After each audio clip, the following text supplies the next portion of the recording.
नमस्कार, मैं Balji Dhaka pinnacle coaching centre से आप सभी का स्वागत करता हूं और आज हम करते हैं the most important 100 math tricks for SSC CGL. Now we are doing SSC CGL math tricks. बहुत सारे स्टूडेंट्स हैं, काफ़ी ज़्यादा कंफ्यूज रहते हैं। उनको ऐसा लगता है कि जो एसएससी का मैथ होता है, मैथ होता है जैसे वो bank PO, CAT, MBA, CAT MAT, बहुत सारी चीज़ें आ सकती है। एमबीए वाइड है, रेलवे, यूपीएससी जिसमें सी सेट की बात कर रहा हूँ मैं, और बहुत सारे क्लैरिकल। लोग क्या करते हैं, बहुत सारे स्टूडेंट वो सोचते हैं कि सबका मैथ एक जैसा होता है और इसी वजह से क्या है कि बहुत सारा कंफ्यूजन क्रिएट होता है। आमतौर पे हर जो एग्ज़ाम है वो डिफरेंट पैटर्न होता है उस एग्ज़ाम में, हर एग्ज़ाम में, और मैथमेटिक्स की जो अप्रोच होगी वो भी डिफरेंट होती है। हो सकता है कुछ एसएससी में मुश्किल क्वेश्चन आ रहे हो सकता है कुछ कैट में ज़्यादा मुश्किल हो रहे हो सकता है कुछ बैंकिंग में ज़्यादा मुश्किल हो। हर एग्ज़ाम का अपना अपना पैटर्न है और जब तक कि आप ये खिचड़ी बना कर रखोगे, ये मैं पूरे दावे के साथ बोल सकता हूं कि आप बहुत दूर हो एसएससी सीजीएल के सिलेक्शन से, जरूर दूर हो। आप सिर्फ मैथ सीखते रहोगे और आखिर में कुछ नहीं होगा, क्योंकि आपने वो खिचड़ी बना रखी है जिसमें कि आप 70-80% चीज़ कवर कर रहे हैं, नंबर 1। और दूसरी बात, आप बाकी जो चीज़ें कवर कर रहे हैं 30-40% और भी चीज़ें कवर कर रहे हैं जिसकी इसमें कोई ज़रूरत नहीं है। तो नंबर 1, एक आप अपनी जो एनर्जी है वो ऐसी चीज़ों में लगा रहे हैं जिसका कोई लेना देना नहीं है इस मैथ के साथ या इस एग्ज़ाम के साथ में। दूसरा कि कुछ पोर्शन ऐसा है जो इसमें आप लगा नहीं रहे और जो उसकी रिक्वायरमेंट है। हर एक वैरायटी अलग होती है, अप्रोच अलग होती है, हर एग्ज़ाम की एक माइंडसेट होता है। जब आप प्रॉपर माइंडसेट के साथ नहीं उस एग्ज़ाम की तैयारी करेंगे, फोकस अप्रोच के साथ में, तो ये एग्ज़ाम दूर होता जाएगा। और इसके पीछे भी सिर्फ स्टूडेंट ही जिम्मेदार नहीं, कोचिंग सेंटर भी काफ़ी जिम्मेदार होते हैं। वो क्या करते हैं, हर तरह की कोचिंग, बैंक वाले भी इसमें बैठ जाओ, पीओ भी इसमें बैठ जाओ, एसएससी सीजीएल वाले भी, रेलवे वाले भी बैठ जाओ, केट वाले भी बैठ जाओ, जिसको मैथ +1-2 वाले भी बैठ जाओ, जिसको मैथ सीखना वो भी बैठ जाओ। आमतौर पर जब ये मैथ सीखने वाली जो अप्रोच होती है, और सोशल मीडिया भी इसके लिए काफ़ी जिम्मेदार। आज के टाइम में हर बंदा ही खड़ा होकर वो यूट्यूब पे वीडियो बनाने लग जाता है और उसमें सब कुछ पूरा मिक्स वेज सब कुछ आइटम है वो लगा देता है। लेकिन इससे और बहुत सारे स्टूडेंट इसमें शामिल भी हो जाते हैं इस पूरी प्रक्रिया में, लेकिन अल्टीमेटली वो स्टूडेंट है वो उस सिलेक्शन से काफ़ी दूर होंगे। वो मैथ सीखने की कोशिश कर रहे हैं, कभी मैथ सीख नहीं पाएंगे या उस चीज़ को नहीं पकड़ पाएंगे जिसमें कि उस एग्ज़ाम के लिए वो ज़रूरी है, और वो खुश होते रहेंगे क्योंकि वो पीओ का भी सीख रहे हैं, क्लैरिकल का भी सीख रहे हैं, एसबीआई भी कर रहे हैं, और यूपीएससी भी हो रही है, और कई टाइप के और भी एग्ज़ाम हो रहे हैं, और अल्टीमेटली उनका कुछ नहीं हो रहा। तो ये मेरा एक क्लियर मैसेज है कि अगर आप जिस एग्ज़ाम की तैयारी करना चाहते हैं, थोड़ा आपको रिस्क लेना पड़ेगा और उस पर 100% फोकस कीजिए। जब आप 100% फोकस करेंगे, आपको एक एक क्वेश्चन की क्लैरिटी होगी और कौन से क्वेश्चन पेपर में कितने सेक्शन आता है, किस तरह के क्वेश्चन आते हैं, कितना लेना जरूरी है, वो क्वेश्चन को कैसे आप, हर क्वेश्चन की अप्रोच कैसे हो, वो बहुत डिटेल में आपको रिसर्च के साथ में तैयार करनी पड़ेगी। ये खिचड़ी बनाने की प्रक्रिया है, और जो इसमें दौड़ भाग चल रही है, रेट रेस चल रही है, उससे आपको थोड़ा अलग हटना पड़ेगा। और बहुत सारे, मैं हैरान हूं कि बहुत सारे लोग पीओ बने हुए हैं और वो बैंक क्लैरिकल के क्वेश्चन करने की सोच रहे हैं वो इस खिचड़ी में शामिल होकर। तो पहले आप ऑलरेडी एक बड़ी जॉब पे हो और आईएएस के बाद ये दूसरी बड़ी जॉब है। तो जब आप पीओ बनकर इस एग्जाम को नहीं समझ पा रहे हो, तो इसका मतलब क्या है कि एग्जाम से पहले ही दूर हो। आपको इसकी एक फोकस अप्रोच डेवलप करना बहुत ज़्यादा ज़रूरी है।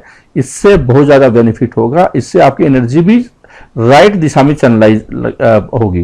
ये सिर्फ मैथ के लिए एप्लीकेबल है, रीजनिंग के लिए एप्लीकेबल है।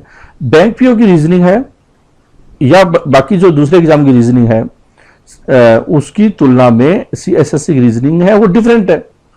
इसलिए रीजनिंग डिफरेंट है तो वहां पे परसेंटेज 50 में से हो सकता है यहाँ पे आपको 45 लेना पड़े। तो वो जो एक अप्रोच चाहिए आपको इसके लिए, रीजनिंग के लिए, वो आपको बैंक पीओ में हो सकता है मुश्किल रीजनिंग हो, उसके अप्रोच डिफरेंट हो, उसमें वहां पे सिर्फ कट ऑफ क्लियर करना हो, वहां पे 5 ऑप्शन हो। ये इस तरह की जो चीजें हैं वो इसमें और इसमें जहां पे एक एक नंबर का कट ऑफ का जो क्वेश्चन आता है बहुत ज्यादा डिफरेंस डालेगी। जैसे कुश्ती लड़ी जाती है, इंडियन पहलवान है वो घास पे लड़ते हैं या फिर मिट्टी में लड़ते हैं, लेकिन जब इंटरनेशनल टूर्नामेंट होते हैं वहां पे गद्दे होते हैं, वहां पे उनको उस तरह से लड़ना नहीं आता जिस तरह से उस इंटरनेशनल मैच में सीखना पड़ता है। तो आप वैसे ही ये अप्रोच है कि आप उसको सीखिए जिसकी की रिक्वायरमेंट है, ये बहुत ज्यादा इंपॉर्टेंट है। ऐसे ही आप रीजनिंग है तो मैथ भी ऐसे ही है, इंग्लिश की अप्रोच भी ऐसी है। हो सकता है यहाँ वोकैब को रोल ज्यादा हो, यहाँ पे हो सकता है आपको 50 में से 40 स्कोर ही करना हो सकता है पीओ या बाकी एग्जाम आपको 15 नंबर है वो काफी हो सकते हैं 15 मार्क्स। जीके की अप्रोच तो बहुत ज्यादा डिफरेंट है, यहाँ पे साइंस का पोर्शन ज्यादा आता है और साइंस का पोर्शन आप दूसरी चीजों के साथ कंपेयर नहीं कर सकते। साइंस का यहाँ पे फैक्चुअल बेस्ड क्वेश्चन आते हैं और क्वेश्चन का लेवल होता है वो काफी ज्यादा हाई भी हो सकता है। कई केसेस में हम देखते हैं बायोलॉजी में +1 2 बेस पे क्वेश्चन पूछे जाते हैं, इकोनॉमिक्स का लेवल भी हाई होता है। हमने कई वीडियो भी बनाए हैं, वो इकोनॉमिक्स के डिफरेंट टाइप के वीडियो हैं। आप सिर्फ इकोनॉमिक्स के, मैं हैरान हूं बहुत सारे स्टूडेंट है एसएससी सीजीएल की तैयारी कर रहे हैं और वो इकोनॉमिक्स में क्या सीख रहे हैं, वो सीख रहे हैं कि शॉर्ट ट्रिक्स, और किस बात की ट्रिक्स कि करेंसी के नाम याद करने हैं, देश की कैपिटल याद करनी है, फाइनेंशियल कैपिटल वो देखनी है। तो इस तरह की अगर आप एग्जाम की तैयारी करेंगे ऐसे, और सिर्फ इस वजह से कि सोशल मीडिया से कि आप कोचिंग सेंटरों की जो खिचड़ी है उसके अनुरूप चलना स्टार्ट कर देंगे, तो अल्टीमेटली रिजल्ट है वो उस एक्सपेक्टेशन से नहीं आएगा जिस एक्सपेक्टेशन का आज के टाइम में कॉम्पिटिशन है, जहां पे लाखों लोग तैयारी करते हैं और सिर्फ कुछ 1000 या कुछ बहुत कम बच्चे हैं उनका सिलेक्शन होगा। तो उसमें आपको बहुत ही स्ट्रॉन्ग अच्छी क्वालिटी अप्रोच चाहिए। और सिर्फ ये करेंसी के नाम के जो पहले एक्रोनिम्स पहले नाम लिखकर उसको ट्रिक सोच लेना, ये इतना लेवल नहीं है एसएससी सीजीएल का, इससे कहीं ज्यादा लेवल है। तो ये जो ट्रिक का चक्कर और शॉर्टकट मारने का तरीका है वो आप छोड़ दीजिए, या फिर कम से कम रेलिवेंट रखिए। तो इसी अप्रोच के साथ में कि हाँ आप लोग हैं, अगर ये चैनल आप देखना चाहते हैं तो कृपया करके अपने माइंड को इस ढंग से रखिए कि आप एसएससी सीजीएल की तैयारी कर रहे हैं। और जब कुछ स्टूडेंट कमेंट करते हैं कि आप जो बैंकिंग का बता दो, आप क्लरिकल का उसका अपडेट कर दो, कृपया करके इस चैनल पे इस तरह के कमेंट आप मत रखें, क्योंकि ये सिर्फ एसएससी सीजीएल का चैनल है और ये फ्री चैनल नहीं है। बहुत सारे लोगों को ये लगता है कि ये फ्री वीडियो डाल, ऐसा नहीं है, सिर्फ सैंपल वीडियो है। अगर आपको कोचिंग करनी है और सारे वीडियो को एक्सेस चाहिए तो आपको कोचिंग को ज्वाइन करना है। ऑनलाइन कोचिंग बेस है, उसमें हम बहुत सारी फैसिलिटीज देते हैं। 80 प्रोडक्ट है हमारे एसएससी सीजीएल के, उसका आप एक्सेस मिलेगा, तो आप ज्वाइन कीजिए। सिर्फ एक वीडियो जो सिंपल वीडियो है उसके दम पर कभी तैयारी नहीं हो सकती। तो चलते हैं इस एक गाइडेंस, और ये बोल सकता हूं मैं कि आपको आईना दिखाने की मेरी कोशिश थी। आपको अच्छी लगी है तो ठीक है, नहीं लगी है तो माफी चाहूंगा, लेकिन हकीकत को थोड़ा सामना कीजिए। एग्जाम का लेवल काफी टफ है, स्पेशली वो लोग जो ऑलरेडी पीओ लगे हुए हैं या जो ऑलरेडी एक अच्छी पोजीशन पे है, वो कृपया न भटके। पहला क्वेश्चन देखते हैं। क्वेश्चन है the principal that yields a compound interest of 420 during the second year at 5% per annum. Principle means वो सम क्या होगा, मतलब वो राशि क्या होगी जो आपको 420 रुपीज है वो कंपाउंड इंटरेस्ट देगी सेकेंड ईयर में 5% पर एनम का। अगर है तो रेट ऑफ इंटरेस्ट है तो कितना होगा। दो तरीके यूज किया जा सकते हैं, दो अप्रोच हो सकती है इस तरह के क्वेश्चन के लिए। पहली अप्रोच है आप ऑप्शन टेक्निक यूज कर सकते हैं, जो इस तरह क्वेश्चन के लिए ज्यादा उपयुक्त हो सकती है। तो देखिए कि 420 रुपए किस में बनेगा। अब इसमें तो बन नहीं सकता क्योंकि 5000 का 5% है, तो पहले तो 250 बना। इसका मतलब 525 में भी अगर 5% के अनुसार होगा तो ये तो बिल्कुल आउट हो गया, ये भी आउट हो जाएगा क्योंकि इसमें 300 के आसपास बना, इसमें 350 के आसपास बना फर्स्ट ईयर। इसमें देखिए आप 8000 का 5% कितना हुआ, 8000 का 5% हुआ 400 रुपीज। तो 400 जब इसमें जोड़ दिया जाएगा तो अगले साल कितना होगा, अगले साल देखिए 5% के हिसाब से 420 रुपीज हुआ। तो इसका मतलब आंसर ऑलरेडी डी। मैं उम्मीद करता हूं जो बच्चे एसएससी सीजीएल के उस लेवल पे पहुंच चुके हैं जिस पे कि सिलेक्शन की संभावना है, उस क्वेश्चन को करने में 2-3 सेकंड से ज़्यादा नहीं लगाएंगे। वो कोई फॉर्मूला वगैरह आलतू फालतू के चक्कर में नहीं पड़ेंगे, क्योंकि जब आप बहुत ज़्यादा फॉर्मूला का इस्तेमाल करते हैं तो पहली बात कि आप P R T X Y Z लिखना स्टार्ट करते हैं, एग्जाम से पहले आप आउट है, सिलेक्शन से पहले ही आउट हो चुके हैं उस पैटर्न पे। आप सीखने के लिए एक लेवल होता है, उसके बाद आपको उस लेवल से हटना पड़ेगा और आपको फास्ट कैसे निकाल सकते हैं आंसर, उसके बारे में सोचना पड़ेगा। आप बोल सकते हैं कि अपनी कॉम्प्रिहेंसिव स्ट्रेटजी का ये हिस्सा बना सकते हैं आप कि कम टाइम में क्वेश्चन को करने की आर्ट डेवलप कैसे करें, न कि आप उसी लेवल पे बैठे रहें कि हमने मैथ सीख लिया है। ये मैथ सीख लिया वाली अप्रोच है, वो बहुत बेसिक अप्रोच है। तो दूसरी अप्रोच क्या हो सकती थी इसमें? एक तो हमने देखा कि ऑप्शन से आप देख सकते हैं इमीडिएटली आपको पता चल रहा है साहब कि 420 सिर्फ इसी में पॉसिबल और किसी में नहीं होगा। दूसरी बात, जैसे मैंने कॉन्सेप्ट बेस्ड जो क्लासेस है उसमें बताया कि आप सक्सेसिव टेक्निक, परसेंटेज टेक्निक, उसका इस्तेमाल कीजिए। तो अगर 5% फर्स्ट ईयर है तो सेकंड ईयर कितना होगा? 5.25। कहां से आया 5.25? एक्स प्लस वाई, या इसमें आप ऐसे लग सकते हैं अप्रोक्सीमेशन टेक्निक जिसको बोलते हैं। 100 का 5% कितना हुआ? 105। फिर उस पर 5% कितना हुआ? 5 रुपए 25 पैसे। इसका मतलब कंपाउंड इंटरेस्ट सेकंड ईयर में 5 रुपए 25 पैसे हो रहे हैं। तो ये आपके दिमाग में इमीडिएटली आना चाहिए। इसका मतलब 5.25 रुपीज अगर कंपाउंड इंटरेस्ट है तो हमने जो सम माना वो कितना? 100। एक है तो कितना? और 420 है तो कितना? तो 420 है तो कितना हुआ? देखो, इसको मैं 100 यहां पे ले जाता हूं,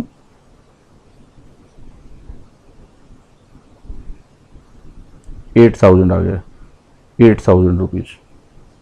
तो आप ये भी इस्तेमाल कर सकते हैं। हमने इसमें क्या किया? इसमें हमने अप्रोक्सीमेशन टेक्निक का सहारा लिया। यहां पे हम कोई फॉर्मूला यूज नहीं कर रहे। कंपाउंड इंटरेस्ट में या सिंपल इंटरेस्ट में आप कम फॉर्मूले का इस्तेमाल करके करेंगे या बिना फॉर्मूला करेंगे तो आपको क्वेश्चन है बिना देखे या बिना कैलकुलेशन के आप कर सकते हैं। हमने इसमें सक्सेसिव परसेंटेज का इस्तेमाल किया, और सक्सेसिव परसेंटेज क्या है वो आप कॉन्सेप्ट क्लासेस में वहां पे अप्रोच दी हुई है, वो जानकारी लीजिए उसकी, तो और ज्यादा डिटेल में समझ पाएंगे इसको। Question number 2, A sum of money becomes double at compound interest in 5 years. It will become 8 times in how many years at the same rate of interest? ये वाली वैरायटी आती है तो आप कैसे करेंगे? और ये काफी बार वैरायटी आती है एग्जाम में, एसएससी के एग्जाम में। एसएससी का फेवरेट क्वेश्चन में से एक है, इसी पैटर्न पे आती है कि डबल हो जाता है, ट्रिपल हो जाता है, जो भी है वो। तो आप इस तरह के क्वेश्चन को आप देखिए, 1 लाख रुपए मान लो है तो डबल कितने साल में हो जाता है? 5 साल में। इस क्वेश्चन को ऐसे कीजिए, डबल हो जाता है 1 लाख का 2 लाख रुपए 5 साल में, और 2 का कितना होगा? 4 हो जाएगा। कब? अगले 5 साल में, मतलब 10 साल में। और 4 का 8 कब हो जाएगा? डबल हो रहा है, 4 लाख का 8 लाख अगले 5 साल में, मतलब 15 ईयर्स में। हमें कितना बताना है कि कब हो जाएगा? 8 टाइम्स। तो 1 लाख रुपए था, 8 टाइम्स हुआ कितने साल में? 15 ईयर्स में। 15 आंसर हो जाएगा। तो ये वाला जो क्वेश्चन होता है आप ऐसे कीजिए, इससे एक आपकी गलती नहीं होगी कभी भी। आपको कोई फॉर्मूला याद रखने की आवश्यकता नहीं है। सी, आप बहुत जो देसी सिस्टम है, देसी हिसाब किताब जैसे करते हैं वैसे करेंगे तो जो टिपिकल मैथ की कमांड है वो आने में आपको हेल्प करेगी। नेक्स्ट क्वेश्चन देखते हैं, question number 3। If the price of an article is decrease by 20% and its consumption is increase by 20%, what will be the increase or decrease in the expenditure as a whole? अब ये question I तो कैसे करें? जैसे मैंने अभी थोड़ी देर पहले बताया था, सक्सेसिव टेक्निक का उसका इस्तेमाल कीजिए। इस तरह के क्वेश्चन में या मैथ में LCM, successive percentage, approximation method, alligation, ये 4-5 चीजें हैं। आपको बहुत स्ट्रॉन्ग कमांड होनी चाहिए। ए, उससे एडवांटेज क्या क्या होगा? ए, आप कम फॉर्मूलों से या बिना फॉर्मूलों के मैथ करने में सक्षम होंगे। बी, आप अपने आप ही ट्रिक डेवलप कर दो कि किसी की जरूरत नहीं है, क्योंकि आपने बेसिक ट्रिक डेवलप कैसे की जाती है वो आपने समझ ली है। तो 20% डिक्रीज और फिर 20% इंक्रीज, मतलब 20% डिक्रीज फिर 20% इंक्रीज, माइनस प्लस माइनस, तो कितना हुआ? 4। आंसर क्या हुआ? 4% डिक्रीज, 4% डिक्रीज हुआ। और ये मैंने कैसे किया, सक्सेसिव परसेंटेज किसको बोलते हैं, अगर आपकी डिक्रीज है पहले तो आप, या इसको ऐसे रखिए आप, अगर आपको ये सीखना है तो जो लगातार 2 बार परसेंटेज आए तो वो इसको बोलते हैं सक्सेसिव परसेंटेज। जब अगर कोई डिक्रीज या नेगेटिव में चीज है तो माइनस रखिए, पॉजिटिव में है तो प्लस रखिए। ये आपकी टेक्निक है, ये आपको मेंशुरेशन में भी काफी ज्यादा हेल्प कर सकती है। जब ये increase in length decrease in length वाले जब क्वेश्चन आते हैं तो उसमें आपको काफी हेल्प कर सकती है। आप बोल सकते हैं कि सिर्फ आप देख कर ही क्वेश्चन को टिक मार सकते हैं ये आंसर। तो इसमें क्या हुआ, माइनस डिक्रीज प्लस इंक्रीज और फिर एक्स, इसकी एक्स और वाई की मल्टीप्लीकेशन डिवाइड बाय 100। तो 20 इंटू 24 और डिवाइड बाय 100 मतलब 4, मैंने सीधा यहाँ पे 4 लिख दिया। माइनस और प्लस, अगर यहाँ पे माइनस यहाँ पे प्लस है तो माइनस और प्लस की मल्टीप्लीकेशन माइनस, तो ऑब्वियस है इससे ये कैंसिल, -4 डिक्रीज, -4 डिक्रीज डी इसका आंसर होगा। तो ये जो टेक्निक है आपको मेंशुरेशन में हेल्प करेगी। आपको कई और तरह की वैरायटी क्वेश्चंस होंगे, परसेंटेज क्वेश्चन है या प्रॉफिट लॉस क्वेश्चन है, वहां पे भी आपको हेल्प करेगी, नंबर सिस्टम में हेल्प करेगी, हर तरह की जगह पे ये काम आएगी। इंपॉर्टेंट है, आप इसको लर्न कीजिए, समझिए इसको। Question number 4, price of petrol is increase by 20%, by what percentage must a consumer reduce his consumption so that his expenditure does not increase. बहुत आसान क्वेश्चन। जब भी आपको इंक्रीज मिले वर्ड, इंक्रीज बाय 20%, हमेशा 20 बाय 120 इंटू 100 कीजिए। और ये डिक्रीज मिले तो क्या करेंगे, 20 by 100 into 100, 20 by 80 into 100। Decrease होता तो 20 बाय 100, तो कितना, ये आंसर है, ये आंसर ऑटोमेटिक आ जाएगा 50 बाय 3, ये सी आंसर होगा इसका। तो इस क्वेश्चन में, क्वेश्चन इस तरह से आता है ये कि कोई आप बोल सकते हैं प्राइस ऑफ पेट्रोल है, उसकी जगह शुगर आ सकता है या कुछ भी आ सकता है, कमोडिटी आ सकता है। When the price is increased by 50%, 30%, 10%, तो फिर ऐसे आएगा by what percentage must a consumer reduce his consumption so that his expenditure does not increase. या ये क्वेश्चन इस फॉर्मेट में आ सकता है कि salary of A is increase by 20%, then how much salary of B is, salary of A is more than B by 20%, how much is the salary of A is, या B is less than A, this kind of, ये question है, इस format में भी आ सकता है। तो आपको एक चीज ध्यान रखनी है कि यहां पे इंक्रीज दिया हुआ है या डिक्रीज दिया हुआ है। मतलब इसको अगर इंटरप्रिटेशन देखें इस क्वेश्चन का तो क्या हो कि 100 रुपए है, अगर 20% इंक्रीज हो रहा है तो 120 हुआ। यहाँ पे 100 रुपए कोई चीज है, 20% इंक्रीज हुआ तो 120 हुआ। डिक्रीज कितना हुआ, अब डिक्रीज कितना हुआ, 20 रुपए हुआ। किस पे हुआ, 120 रुपए पे हुआ। 100 पे कितना होगा। तो इस अप्रोच को आप ऐसे लिख सकते हैं कि 20 रुपए डिक्रीज होगा तो 100 होगा। किस पे हो रहा है वो डिक्रीज, 120 पे हो रहा है, 100 पे कितना होगा। ये जो अप्रोच है आप इसको इस ढंग से याद रखिए, इंक्रीज और डिक्रीज के हिसाब से। अगर डिक्रीज हो रहा है तो माइनस, इंक्रीज हो रहा है तो प्लस। डिक्रीज नेगेटिव चीज, इंक्रीज पॉजिटिव चीज। तो ये इंक्रीज डिक्रीज का कॉन्सेप्ट भी या पॉजिटिव माइनस का कॉन्सेप्ट है, आपको काफी ज्यादा हेल्प करेगा कई टाइप के क्वेश्चन में। अब देखते हैं question number 5। In an examination 52% students failed in Hindi, 42% in English. If 17% failed in both the subject, what percentage of student passed in both the subject? कितने परसेंट स्टूडेंट है वो दोनों सब्जेक्ट में पास हुए। अब देखिए 50%, ये वाले क्वेश्चन वेन डायग्राम से करें तो ज्यादा आपको फायदा, बहुत आसान रहेगा। 52% फेल, 42% फेल इंग्लिश में, दोनों में फेल 17%। यहां पे वही लिखिए जो अगर यहां पे फेल है तो यहां पे फेल है, यहां पे फेल रखिए, यहां पास है यहां पास रखिए। ये इसकी बात खास होगी इस क्वेश्चन की, इस तरह के क्वेश्चन की। तो इसमें से अगर दोनों को जोड़कर ये माइनस करेंगे तो एग्जैक्ट पैटर्न आ जाएगा कि कितने फेल हुए। 52 और 42 और माइनस आपको 17, ये वाला करना है।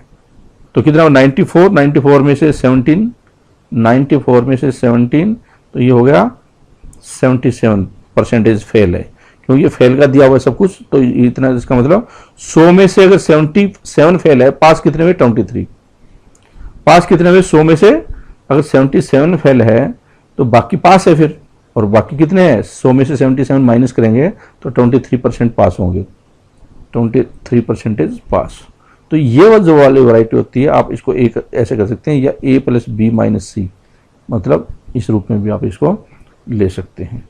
तो ये था part number 16।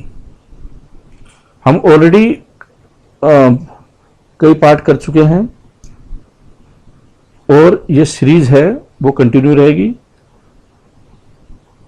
Thank you very much for watching this presentation. All the best.